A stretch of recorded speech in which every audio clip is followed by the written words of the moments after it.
Fired Up Trucker here. Fired Up Trucker here. Hi there. All right, so finally, my son Sebastian. I've got, I think I did about 4 or 5 videos since you've been going through your KLM, and I keep telling everybody, as soon as you come home for some home time, I would try and get you on the interview. So we're gonna try and do that real quick. First of all, congratulations. Thank you. Your mom and I are totally proud of you. You've done awesome. And I've mentioned this in videos that he has had like an excellent attitude through his whole process. I mean, from the beginning all the way through, you know, his lease, going through his lease purchase and getting his own truck. So that's pretty commendable for anybody, really. And like I always say, if you have a good attitude going in, you'll have a good attitude coming out. One of the things that I was thinking about when Sebastian said he would do the videos, I just kind of wanted him to say, you know, a little bit about your history. Like he was not in trucking, and if you'll just say, like, I know it was one of those things where one day he just came home and said, I'm done, and then just kind of tell everybody, like, why trucking, why not so much why KLLM, but you can share that, but you know, what got you to go from what you were doing, and what were you doing? Well, before this, I started in security, regular security patrol, driving Crown Vics, stuff like that. Did that for a couple of years, and then I ended up in armored trucks. And, you know, after a while, I mean, it's a fun job. I still miss it. There's a lot of cool stuff about that job, but, I mean, it just didn't pay, you know? I mean, I'm out there risking my life, doing all kinds of dangerous stuff, you know, risking my life for $13 an hour, and it just, you know, it wasn't working out. So, got out of that, and then I just figured, you know, what the hell, why not drive a truck, you know? It pays decent money. Somebody my age, I can make a lot of money, and, you know, in you know, the next few years or so, get a good start in life. And how old are you?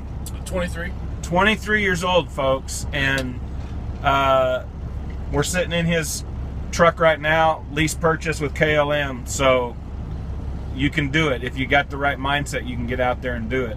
One thing also is that thank God that you got out of the security, because I mean, every week now there's armored car robberies in the news. I mean, I don't remember it being like that when you were in it. Once in every while.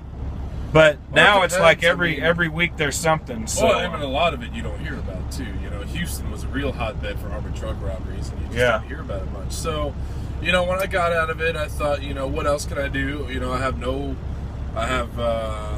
you know, I don't have any college qualifications. I'm not exactly in the best shape in the world, so going police was, you know, still pretty far out of the question for me fitness-wise. So I just figured, you know, what can I do with the skill set that I do have?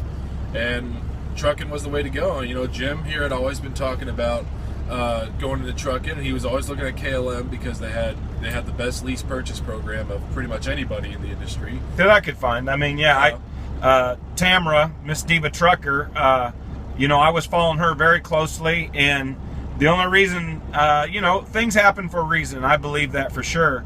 But the only reason I didn't go straight to KLM was because I had been out of work for like 7 months, and they said, hey, we need you to go get 6 months of steady work or a year, and then we'd love to hire you and put you through the school and everything. And at that time, they were just building the school, and you got to go through that school. Yeah, how was that? It was a nice facility. You know, I did my 3 weeks of the driver academy at the Lancaster yard, and it's a really nice facility, you know, and I've spent some time at KLLM's main terminal in Richland, Mississippi, and, you know, it's a nice place and all. They have some decent amenities for the drivers, but, I mean, it's an older place. That Lancaster yard, I mean, it's brand new. I think going through school, they told us the owners of the company spent, I think, like $9 million to get that place built, moved their terminal over from the Fort Worth area to Lancaster, and it's the FFE headquarters terminal.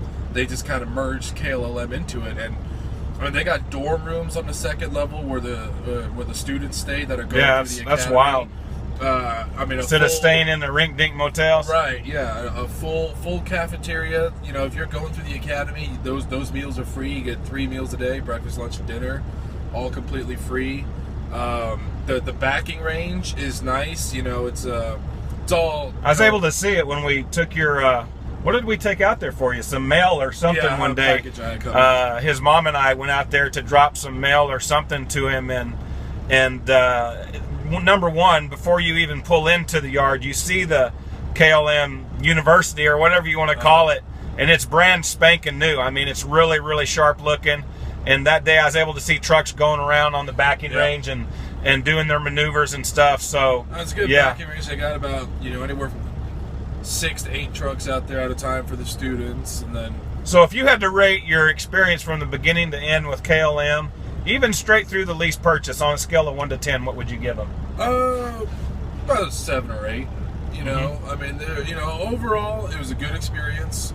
I mean, like any place, there's room for improvement in some areas. But, a lot of people, a lot of guys that get started, number one, I always tell everybody, make sure you ask all the questions, because if you don't ask the questions, you won't get the information. Yep. And how long from the time you left to go start your driver training until the time you went through your lease purchase and came home 2 or 3 weeks later, how long were you out? That was a good 8 weeks or so. Yeah. I had 5 weeks of driver training. Normally, it's minimum 6 weeks. If the trainer feels comfortable enough with your skill level, he'll let you go early. So I got out in 5 weeks because he was impressed with my driving skills, apparently. So I got out in 5 weeks. Then it's about a week-long orientation if you're going lease purchase. There's, they go through the whole contract with you. They give you a list of all the trucks they have, their mileage and approximate value, and of course that corresponds to how much you'll be paying weekly over how long a term. I got a high mile truck specifically to have a shorter lease on it, so I only have a 42-month lease on this truck. Right. I'm also paying more weekly. Right. I'm paying $545. Yeah, and it's still under $600. Exactly. I mean, I had a guy the other day on my group say, "Oh, it's $750 a month payment," and I'm like, "Yeah, no." No, the payments go up the shorter your lease term. So there's a couple trucks out there with 50, 60,000 miles on it, estimated value of like $140. Guys are paying $500 a week, but that's like a 5-6 year note on that truck. Yeah. So I got a 3.5 year truck and get it done, get out of it, and then go from there. Yeah. So that's a whole week-long process, picking your truck and everything, and then of course all the trucks go to the shop after you pick it, and they go through it with a fine-tooth comb, to the best they can to get it roadworthy for you and everything. So you did have a friend though, right, that went to work for KLM, that was driving for KLM, and you were talking to him? He's still driving there now. And then he's still there, and then you heard me talking about it when I was looking at the deal, and I ended up going tonight for that short while, everybody knows, and went through only 10 days of over the road, and then got off the truck, and they never got me another trainer, and I found something else before anybody called me back. But so what do you think that you would give the credit to for basically just having, I mean, your mom and I kept telling her, dude, he hasn't said one thing negative. So what do you think, as far as your mindset going into it and coming out of it, and now being out on your own? Well, I went into it, knowing this was going to be a career change for me. I mean, this is a complete 180 in my life from the path I was on. Yeah, because literally, I swear, he came home one day and said, "I'm done. I'm going trucking." Seriously, that's exactly how it was. That's how upset he was. And he came home one day, and did it surprise me? Yes, but we'd been talking about it a little bit. He'd been telling me about his friend, and he knows I shared all the information with him when I was looking at KLLM, and I told him about Tamra and whatever. So, I mean, but one day he literally just came home. So that happens a lot, and that might happen to you. One day something might just hit you and say, "You know what? I'm done. I'm going to go do it." And when you do that, it's kind of like that that's what you're supposed to be doing. Yep. It just feels right. So, and that's pretty much what it is. I'm not sitting here saying I'm going to be doing this for the next 10 years or the rest of my life. Right, but, right. I went into it knowing this was going to be a change in my life, and I went, you know what? It's a good opportunity. Somebody my age, it's damn good money. Get out and see the country. You can make some good money once you get rolling. And then just see where it takes me. So that's pretty much the mindset I went into the schooling and the training with, and then I got, because his original mindset was, we had talked about, he goes, "Yeah, I'll probably just get out there for a year and then try and find something local." Well, then when I talked to him about a week or two ago after you got your truck. He's like, because I talked to him about the lease. He's like, yeah. He goes, heck, I can just pay it off in 3.5, get me another one, and put someone in this truck. Right. So, or I sell the truck off. I mean, that's what you can sell the truck. They'll lease the truck. They get done. They sell it back to Freightliner, depending on how old, how many miles, and the condition. A lot of guys get $30,000+ back on that truck. That's money back in your pocket. Yeah, that's just like a savings account. And if you wanted, you could take that and buy your own truck and then be a real owner-op. Right, exactly. But what I tell a lot of people, even though I didn't do it, I've done enough homework and I've talked to enough people. And there's guys out there that say, oh, don't go lease purchase, whatever. You got to do what's best for you. But I would rather, if I was out there and like you are, have the opportunity to make as much as I possibly can, be able to put some money away and then go purchase my own truck straight out, And it's like, unless you just got 50 grand laying around to blow, how else are you going to get started in the industry? I mean, if your goal is to go owner op, you're probably not going to do it. You're probably not going to do it being a company driver. No. Company driver is kind of like a job, and it's all a job, but as company driver, and I'm not saying that some company drivers don't make good money. There's some that do, but there's a little bit of risk involved with lease purchase. But you just have to have the mindset that you're going to work, and I think it don't work for the people that don't want to go out and work. He was literally gone for 9 weeks from the time he left to go training, all the way through his training, and then until he walked in the door the other day. About 9 weeks, because you actually left on a Thursday, I think it was, and you came home on a Wednesday. So it was literally about 9 weeks almost that he was out there. So don't think you're going to be out there 5 or 6 weeks and you're going to be home for home time after that. No, after your training, you're going to be prepared. Always prepare and always know and ask those questions. How long am I really going to be out there? You know, and I mean, they try to help you out. Like I said, it was 5 weeks training, 1 week orientation, getting the truck, and then, they try and help you out. The first 2 weeks of your truck lease, you don't have any payments on the truck. So they try to give you that little head start, which works when you actually got loads moving around, and we're currently going through a low freight time right now. But, I mean, that's why I stayed out a couple extra weeks, to have some money, because even without the truck payment, there are other expenses that are still coming out of my pay every week. Right. The insurance payments and whatnot and all that stuff, and the maintenance fund. They take 11 cents a mile for your maintenance fund until it builds up to $10,000. So little stuff like that. I mean, that's part of the risk with lease purchases. It doesn't matter if you want to take 3 weeks off, go ahead, but those bills are still coming out. Yeah, the bills are still coming, week. and if you're not rolling, you're not making money. But and we talked about it a lot before he left, and originally he actually was going to go company driver for a while, and then he said, you know what, I'm just going to go do it and stand behind him 100%, because I know that he's got the mindset and will work hard, and he knows the money's there as long as he's rolling. So okay, so we'll cut it short. I always say that it's already 13 minutes, but if so, a brand new guy, he sees this video, he's thinking about what company. He just started thinking, like back when I was looking, I had all the names on the board and I was studying all the companies and doing all that. A little more analytical than I am.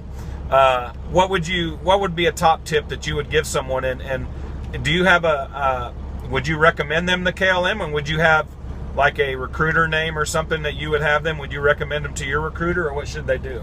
Okay, well, my KLLM recruiter was Cindy Mock. That's what she goes by. Cindy Mock? Uh-huh. How do you spell the last name? Do you know? I think it's M-A-C-H. M-A-C-H. Cindy M-A-C-H.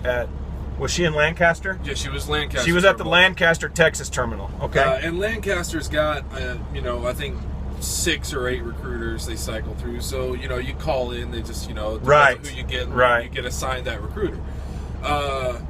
Based on my experience thus far, I would recommend KLLM. The school was incredible. No, the facilities school was very great, and that's huge. The school was really good. Mine was a cluster, as you remember one of the videos I did with Knight. It was abhor. I mean, it was terrible, and they actually closed that school down after I left. Yeah, I think I was the last person that actually got my license out of that deal when I left. And bottom line, the biggest tip going through the schooling and then the training too is just go into it you know, with the mindset that you're there to learn. Right. And that's really all. Don't go in there try and think you're going to be the best. Try and think you're better than anyone else. Trying to showboat. Just you're there to learn. The 3 weeks in school, you're there to learn what you need to get your CDL. Keep an open mind. They teach you the stuff you need to get your CDL.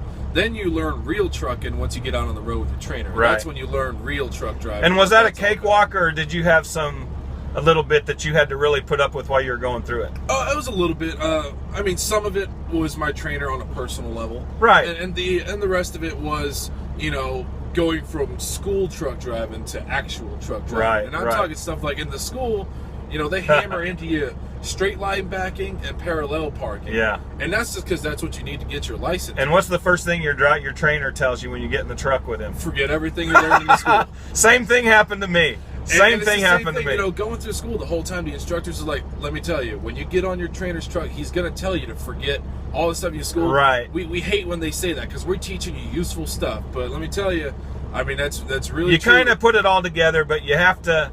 Your driver trainer. Look, my guy that I was with tonight was a great guy. He was a 29-year veteran, and never have said anything negative about him. Just the experience, and it was me. And he's a younger guy. I'm already set in my ways, right? 50 plus years old. So, but yeah, I mean that's important because the main thing you have to remember is when you go to any school, your main deal is that you're there to get your license. Yeah. That's it. And then what happens after that? So anyway, go ahead. So I mean, it's stuff like, you know, the school did help with tight turns and stuff like that, teaching the proper technique on that.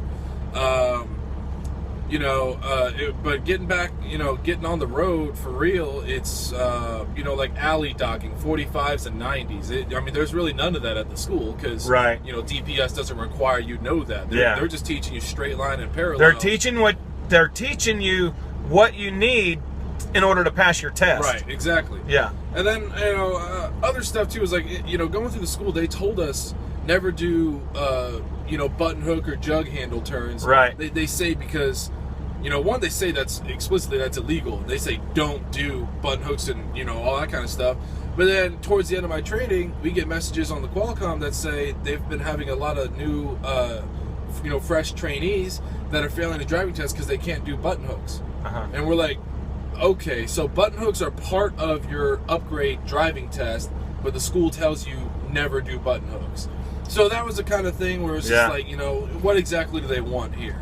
Yeah. You know, but it's all a learning process, and you know, even if you keep that all throughout your career, if you make it a lifetime deal, you know, people who think that they don't have anything to learn, then they're done. I mean, they're going to peter out at a certain level and they're never going to go beyond that. But as long as you keep your mind open and you can learn new things, that's important. So I mean, that is definitely the biggest thing, is just having an open mind going into this, you know. I mean, especially if you're fresh like I was going into it, you don't know a thing there is to know about trucking. So you get into this and just you get into learning. So that's really all it is. Anyway, hey, thanks for giving me the interview. And what's your truck number? If anybody sees a KLM truck in the 26357. 26357, Sebastian Trejo, fired up trucker's son. Make sure you say hi if you see him. And you know, he's a great guy. He's young, but he's wise beyond his years. He always has been. And ever since he went to work, even in security, was just after it. You know, I mean, anybody that can work these overnight hours and go to work every day on your day off, and that's one of the things that was wearing him out. I mean, he's supposed to have a day off, and I swear the one company called him every single day on his day off to go work. And anyway, give trucking do your due diligence. You have to take care of you, right? And he had to make that decision on his own. He listened to what I was saying when I was going through the process. His friend told him about it, and he came home one day and said, I'm done with security, I'm going trucking. And that was it. And we backed him 100%. Now he's went through the whole process with KLM, out there lease purchase, and be hitting the road again tomorrow. Who knows when we'll see him again. But I know his mom was happy to see him after 9 weeks. She was getting to missing him. So anyway, stay fired up, stay focused, stay free, stay safe. And if you see Sebastian Trejo driving with KLM, stop and say hi. Fired up.